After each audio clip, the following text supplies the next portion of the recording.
Mike Nicholson at the University of Bath, can you go back on decisions that you've already made in the last week? No, and nor would we want to, because those students who we have admitted were admitted on the basis of the grades that they were awarded. There isn't any suggestion in any of the discussion that students' grades are going to be downgraded from what they achieved.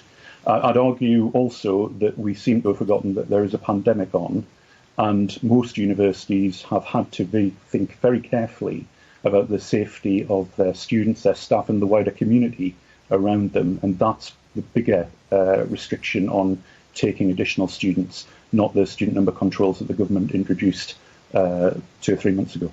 Mike Nicholson, the boss of the so-called Russell Group of universities, which I assume includes yours, says we need urgent clarification from the government on the additional support it will provide to help unis with the expected increase in student numbers, particularly for the high-cost subjects like chemistry, like medicine, like engineering. Do you need more money from the government to be able to put into operation what will now happen?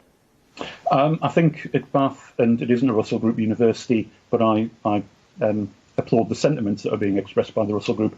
I think we've very carefully thought through what we can do this year within the restrictions around social distancing, the available lab space, the available accommodation. I think it is important. There will be some universities potentially, because of the changes in student decision making, who may feel fairly exposed, and it is important that the sector is protected at this particular moment in time.